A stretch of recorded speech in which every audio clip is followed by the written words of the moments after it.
Hi, here's onescheme. Let us learn about real estate together. Are you thinking of buying a house just have to pay down payment, legal fee or stamp duty? Have you heard some of your friends who bought a house, when they sign the contract of purchasing or when they take the house key, they suddenly have to pay some additional fees? If you might thinking of paying less because of the promotion, discount and rebate by developers. However, it is not just the down payment and progress building that will make up your total cost. Below are the other costs that you should take into account. Here is a case scenario. Mr. Wan graduated from university at the age of 24 and he successfully entered the dream big company with a starting salary of 3,500. After deducting for daily expenses, PTPTN repayment, he saved 1,000 per month, which is about 12,000 per year. So he accumulated 60,000 in 5 years' time. At the age of 29, Mr. Wan finally proposed to Miss Tu, but Miss Tu would only agree to marry him after he owned a house. Mr. Wan, looking at the 60,000 saving, he's unsure whether he could afford to buy a 2-bedroom apartment which cost 500,000 and also his wedding fund. But Mr. Wan really hoped to give Miss Tu a home of their own. In order to avoid any conflict between Miss Tu and his mother, this made him more determined in looking their dream home. So he started to search for his dream house carefully as he wanted to spend his saving wisely and avoid pointless expenses. Besides that, he planned to use 50,000 out of his 60,000 saving for a fancy wedding. So, do you think the remaining 10,000 is enough to buy a property? There are 14 additional costs that we are going to explain. Try to guess how much are these costs. When you're first looking for a property, it is important to do some survey first to choose out the one which is most comfortable for you. Once you choose out the best one, first you have to pay a reservation amount to secure the current package from developer and lock your preferable unit. If not, when you've done everything but you just realize that unit had gone. Afterward, you will proceed for a loan application depending whether it is needed or you plan to pay by cash, then it will be a different story. So, an amount up to 10,000 might be needed and different according to the project. It can be also as low as totally free booking. After paying booking fee, but you have changed your mind or loan not get approved, so the amount will be refunded or not is subjected to developer decision. Make sure to check the terms and conditions when signing a booking form, which is also called as offer to purchase, when paying the booking fee. This booking fee will be kept by the developer as part of the down payment until the SPA was signed, or it will be refunded if zero down payment is needed. If you are buying a completed property from developer, you will be most likely to be looking for a housing loan from bank to fund the purchase. Unless you are making the payment fully in cash, the financial institution will usually require a valuation report of the property before approving the loan. This is to make sure the loan are secure, and most banks will charge a fee for covering the cost of valuing. Valuation or survey report are necessary for a bank to ensure that the loan amount is equivalent or less than the value of the house. The report is usually carried out by the recognized real estate valuation firm selected by the bank. A property that unsold within 1 year's period from completion, purchaser may not need to pay the fee, but is subjected to the bank policy and requirement. Valuation fee are calculated based on the market value of the property as follows: 0.25% on the first 100,000 and 0.2% on the remaining up to 2 million. For a full fee structure, you can check on the Board of Valuer Valuation Fee Schedule on a Google. The fee will be borne by borrower by cash or add into the loan amount. Depends on the bank's offer. Sometimes the fee will be absorbed by bank, or sometimes borrower have to pay the valuation fee first, then come with developer at the end. This is case-to-case basis. Kindly check with your bank or developer. This is an agreement between the bank and buyer that stated the details of the loan repayment schedule. Unless you have a legal background and possess some of the required expertise and knowledge, if not, you are most likely to engage for a legal assistance for purchasing the property. The appointed lawyer will prepare all the necessary legal documents and agreements to facilitate the purchase of the property. There will be totally 2 costs incurred, which are the stamp duty and legal fee. Stamp duty is a tax that levy on the legal document based on the purchase price or loan amount, while legal fee is an assistance fee for preparing all the necessary documents and the submission. Normally, both fees will be paid to the lawyer by the purchaser, as they will assist in submitting a document or instruction to the stamp office for the adjudication purpose and arrange for their stamping. Disbursement fee cover registration like land title search, printing, registration fee, documentation fees, transportation fees. These payments are payable to the land office and insolvency department, which are vary from state to state, which make it difficult to be estimated. A reasonable range would be from 300 to 1,500. Other legal fees are charged by lawyer on the loan agreement, which follow the fee structure of 1% on first 150,000 and 0.7% on the subsequent 1 million. Do take note, the legal fee for the loan agreement is calculated based on the loan amount, whereas sales and purchase agreement (SPA) is calculated based on the purchase price of the property. There are also processing fee is charged by the bank as an administrative cost to process a loan and is only incurred one time per application. The cost range as follows. For purchasing a property are normally 200 ringgit as loan above 100,000. All the fees for LA need to be paid by purchaser to lawyer unless the fees have absorbed by developer, but must using developer's panel bank and lawyer to eligible for getting this offer. In relation to housing loan, stamp duty is an unavoidable cost when purchasing a property, and it is the tax placed on your property's legal documents. During the sales or transfer of the property, it is calculated based on a flat rate of 0.5% of the total loan amount. Next is loan insurance fee. Before giving out a loan, some banks make it as a requirement to insure the property and protect it against the unfortunate event. If the borrower suffers permanent disability or death and is unable to service the loan, normally this refers to MRTA or MLTA. Fee is dependent on age and health of borrowers, coverage and tenure of the insurance, which estimated at 1% to 6% of the total loan amount. It can be choose either one-time payment or add on to the loan amount. Not all the banks make it compulsory. SPA is an agreement that outlines the terms of transaction between buyer and developer for buying the house. However, the SPA for purchasing of residential properties from developer do have a standard format that fixed by the law. Once the sales and purchase agreement is signed, a copy of the SPA will be submitted to the stamp office or revenue service center for adjudication. Adjudication is the process of determining the amount of the stamp duty payable for transfer of a property. Same goes with loan agreement. There are totally 3 costs incurred, which are stamp duty, legal fee, and disbursement fee. The rate of chargeable stamp duty will depend on the value of the property as prescribed by the third schedule of Stamp Act 1949. While for legal fee, lawyers are bound by the SRO 1991 and there are still fees for all conveyancing transactions and secure banking transactions done by a lawyer. Thus, lawyers are not allowed to give any discount.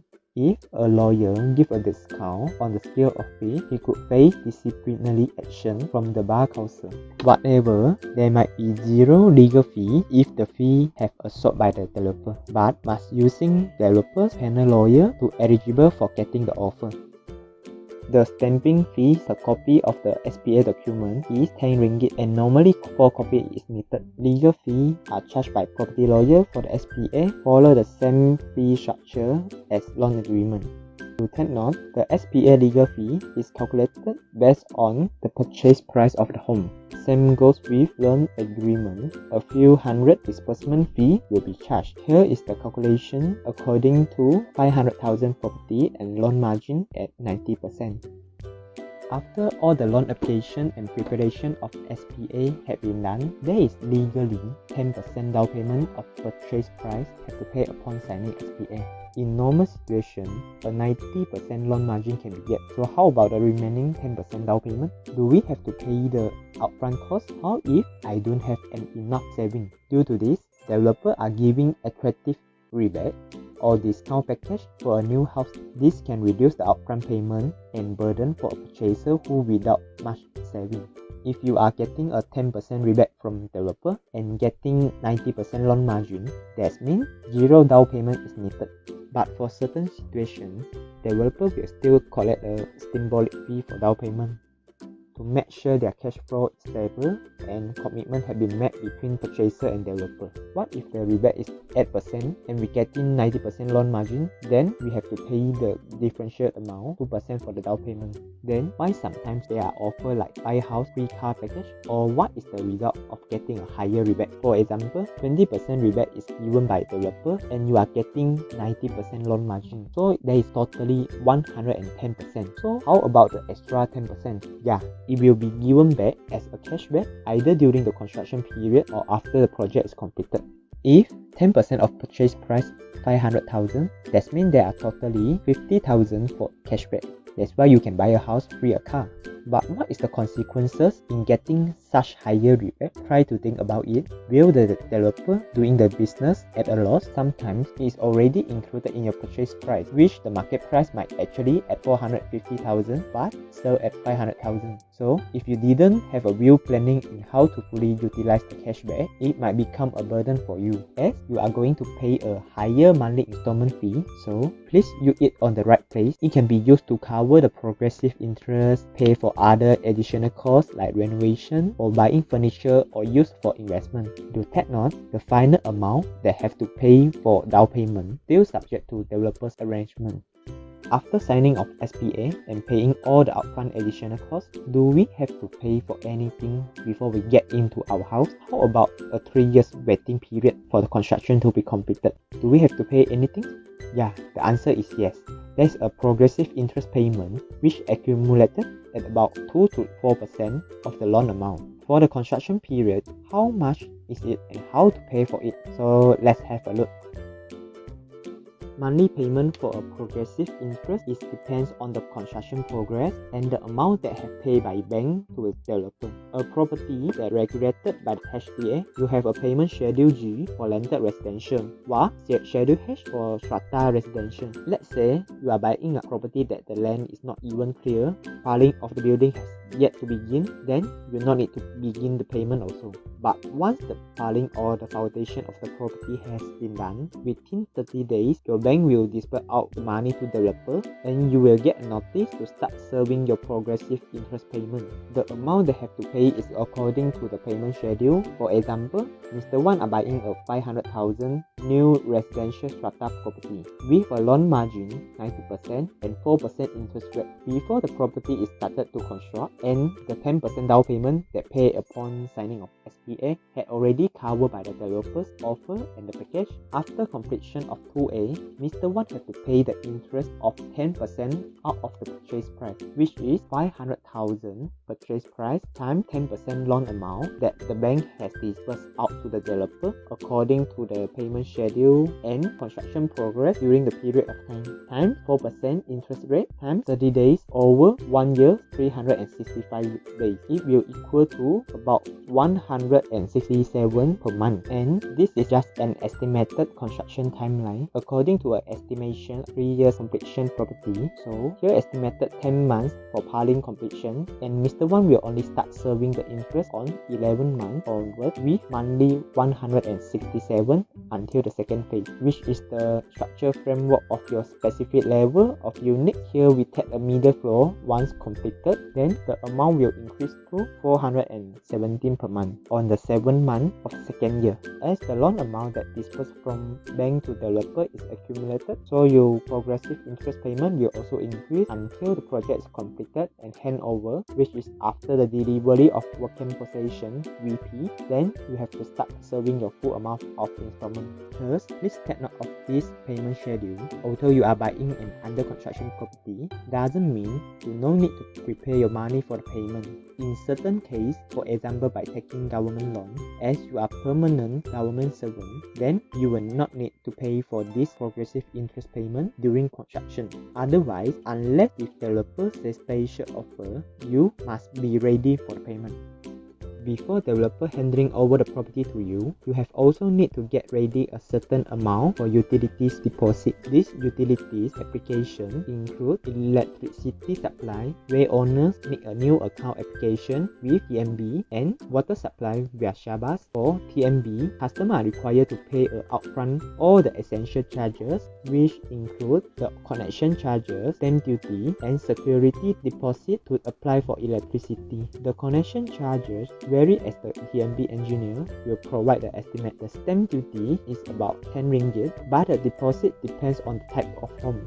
The latter is based on the premise type, phase of supply. For example, like 1, 2, or 3 phase requested. With a higher phase, better electrical stability is expected, but larger deposit will be charged. The range of TMB deposit is between 170 for flat or kampong house and up to 1,600 for multi-story bungalow. For deposit less than 2,000, you are required to pay in cash. For deposit more than 2,000, a bank guarantee is preferred. If the average of 2 months bill is less than the amount of deposit paid, TMB will refund the excess deposit upon. If the average of 2 months bill is less than the amount of deposit paid, TMB will refund the excess deposit upon customer request. Customer will be given a grace period to pay the additional deposit. If the average 2 months is more than the amount of deposit paid, payment can be made at TMB Pusat Himat Pelangan or any of the one-stop collection agency. For example, Pos Malaysia. The security deposit will be refunded if the customer terminate or transfer the account. The water charges vary among the providers and run in hundreds of ringgit, but are not as high as what is charged by TMB. So, the summary of today, do you think all of these additional costs before getting your house is a burden or do not have enough savings? And this is only the first part. But no worry, a lot of developers are giving out discount or rebate. Some projects are even waiving almost all the upfront payment needed. To contact your agent or developer now to check which costs are paid by yourself and which costs are get absorbed. No matter how good the package is, the most important thing is the ability to pay the money installment. Do keep yourself updated with the market and survey properly when you are going to purchase your dream house like Mr. Wan. At the end, let us learn about real estate together in just one click. Share this knowledge with your friends and family. Stay tuned on our next content.